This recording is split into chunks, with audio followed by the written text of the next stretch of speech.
And we're back with Martin Melucci and Chuck Granata. We're talking about the new Frank Sinatra box set.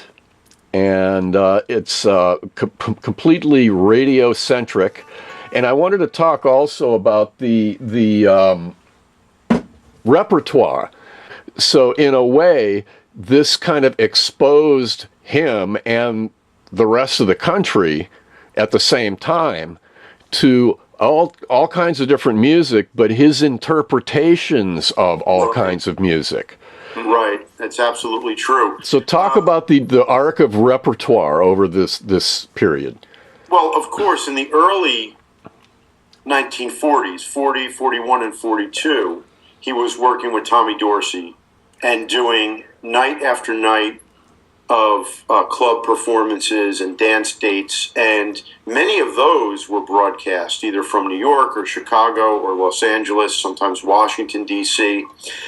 And that period in his career and in his life really gave him the foundation for what was to come after, because it was during the Dorsey years that he honed his skills as a singer, as a stage presence, who learned how to use the microphone, how to hold it, how to sing into it, how to sing with a band, how to sing to an audience. So he not only developed this wonderful vocal style, which later, helped him become an icon, but he also developed his stage persona.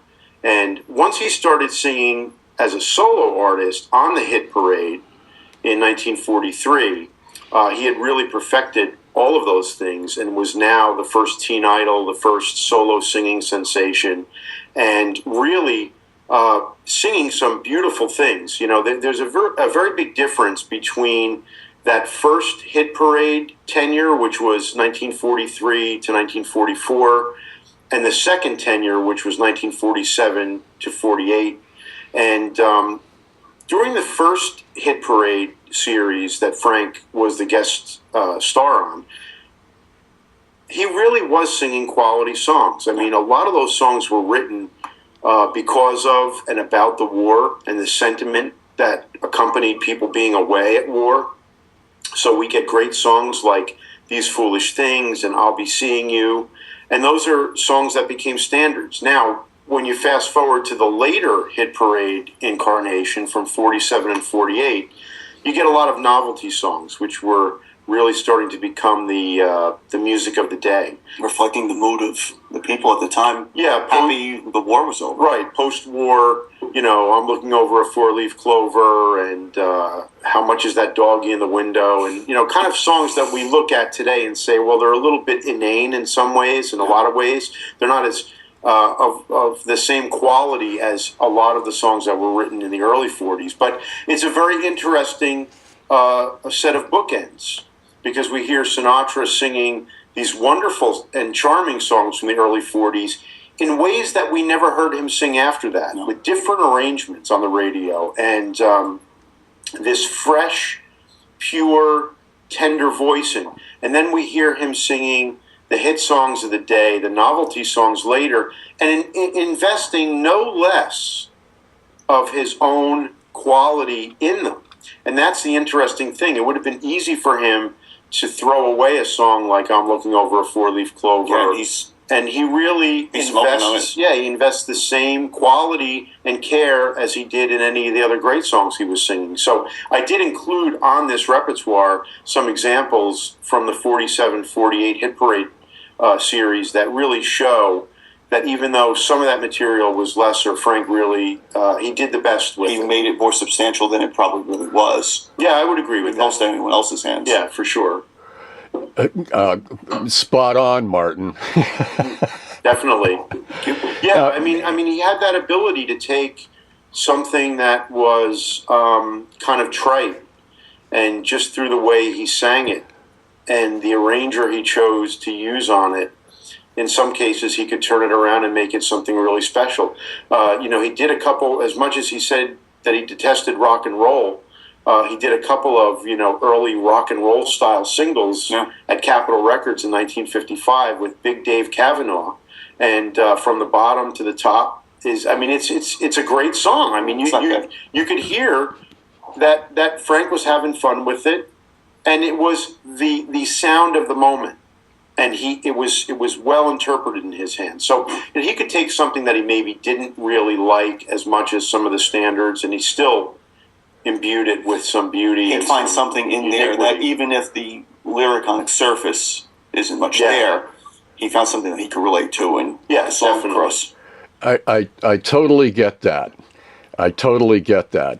But I think it also, he also developed a really great sense of appreciation for songwriters over the years, and you know, you'd see him in live performance, and he would always introduce the song and plug the songwriter and say, you know, check him out, buy his stuff or whatever, and you know, that was always I think one of the things that kind of compensated for the fact that he didn't write his own material, but he had a really great sense of repertoire. And this period that's covered on this box set really documents the development of that. That's true. It's important to remember that Sinatra had relationships with songwriters such as Jimmy Van Heusen, Sammy Cahn, Julie Stein, Johnny Mercer, Cole Porter, from a very early point in his career. He recognized the importance of a lyric and of a great melody as someone who was not even a celebrity yet. I mean, that goes way back to the early part of his career with Harry James, where he was choosing to sing songs like Stardust and Moon Love and other great songs that we know today to be standards. They've survived the test of time, and largely because of Frank. But he developed relationships with some very important songwriters such as Van Heusen and Johnny Burke and Johnny Mercer, and even Irving Berlin, who at that moment in the mid-40s was probably, next to the Gershwins and Jerome Kern, the most important songwriters of the era. Certainly had started earlier than any of the others, really, maybe except for Kern. And Frank developed a great relationship, not just with their songs, but with them. And you could hear that on the set. And that's what you hear, because you hear him interpreting, for the first time, many of these great songs that Van Heusen and Cahn and Stein wrote, and songs that became not just identified with Sinatra, but part of the American songbook in the decades to come. What I love, and what I've tried to include, is a small sampling of Frank performing with some of the songwriters themselves on the radio. Nice. So because he enjoyed these relationships and he had them on his show as guests, we get to hear Frank singing Accentuate the Positive with Johnny Mercer. That's a song that Frank never recorded. He only sang it a few times in his 60-year career, but here we have him duetting with the songwriter on that song. We have him singing with Irving Berlin, Alexander's Ragtime Band. That's another song that Frank never recorded and probably never performed after that radio show in 1947. So, you know, I've tried to give the listener the opportunity to hear Frank in a very relaxed atmosphere, interacting with the people that he so admired. Because he interacted wonderfully with the musicians and his conductor and arranger, Axel Stordahl. But now you hear him relating to the creators of the music that is so dear to him. And I think that that's precious. I really do. Now, we were talking about the arc of his we were talking about the arc of his career, and we got to the hit parade stuff, post-war hit parade stuff. I also wanted to touch on his early 50s and through the mid 50s things that he was doing, and how radio kind of acted as a safety net between record deals. And while he was waiting to do the movies, you know, in the 50s, radio played what role for Frank? In the early 50s, yeah, it was stronger in the earlier 50s, and as TV started to even rise a bit, and other avenues opened up for him, like you're mentioning, with movies started getting bigger again, and his records and albums were selling for capital. It didn't need that avenue as much as he did in the earlier 50s, when maybe his career was starting to slide down, and people would at least have the opportunity to hear what he was doing then if he wasn't buying one, they weren't buying one of his records. I think in the early 1950s, radio was essential for Frank Sinatra. As a matter of fact, if you look at the period from 1949 through 1953, right in the middle of that, we have this dip where Sinatra hits rock bottom. He loses his television contract, he loses his film contract, he loses his record contract at Columbia Records, and he physically loses his voice at the Copa in New York performing one night. The one thing that remains consistent throughout this period is that he is appearing in one way or another on radio.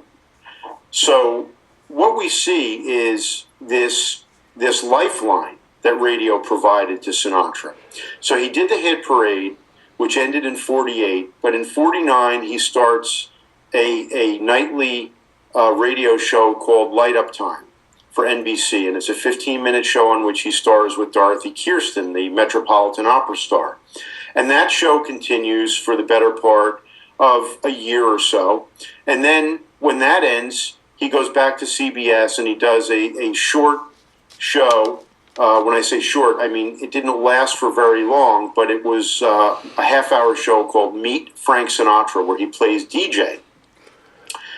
He continues to do Armed Forces Radio and public service radio, and then appear on other people's shows. So we've included little examples of all of this. Dean Martin. Yeah, in the box set. So in 1952, while he didn't have his record contract with Columbia Records, he appeared on the Dean Martin, Jerry Lewis show and sang I've Got a Crush on You.